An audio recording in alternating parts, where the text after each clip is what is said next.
Welcome you guys, my name is Todd. I work at the Museum of Natural History. How many of you guys have ever been there before? If you've never been, come out and check us out. We're right on campus.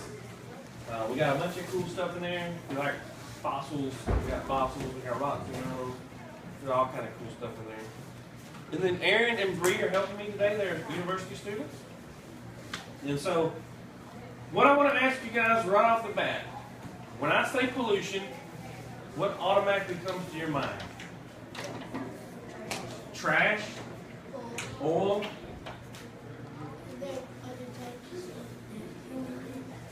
So other types of stuff that we use, maybe, what we got? Gas? Do what?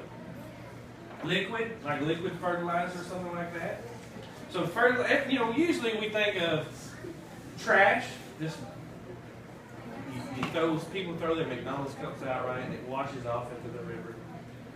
Oil is always one that comes to mind. Gas, people always think of gas. Or chemicals, right? Pesticides, fertilizers, that kind of thing. So when we think of pollution, we think of all that, right? Well, what if I told you that the number one source of pollution in the United States waterways and rivers and streams, what do you think it is? Number one source. Dirt. Just regular old plain dirt. Why is dirt such a big problem?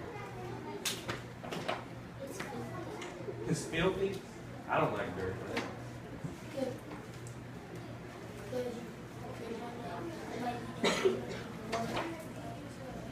Right on the nose. There might be animals under the water.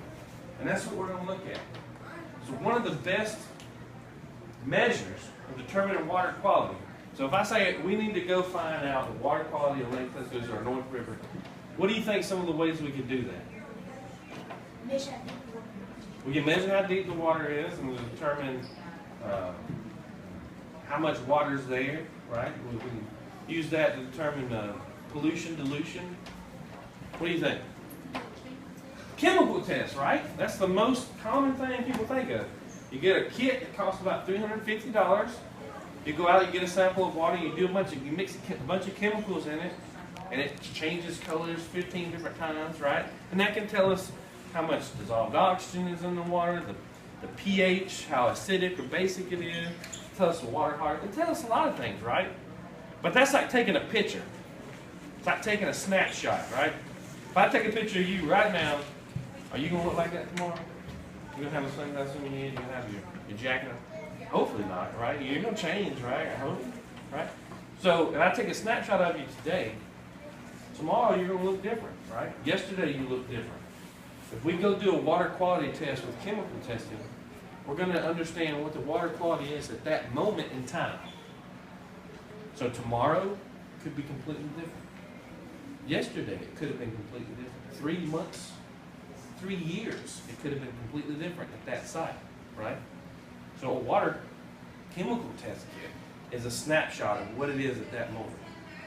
Now what we have here is what we call an aquatic macroinvertebrate sample. Right? There are little bugs that live underwater for a long period of time.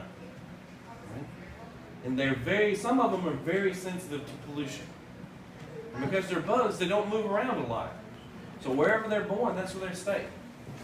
In the case of dragonfly larvae, which is right here, I'm going to pass this guy around. Just be real careful because he's got water in him. He has to have water.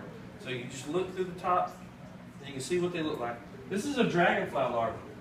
Now we all know dragonflies, right? Big wings, they fly around sometimes, pretty colors. Well, that's how they spend the first part of their life, underwater, for up to 7 years. Right? And they don't move around a lot. So if we're finding dragonfly larvae, then we know that the water quality at that site has been pretty good for about up to 7 years, depending on how big they are, right?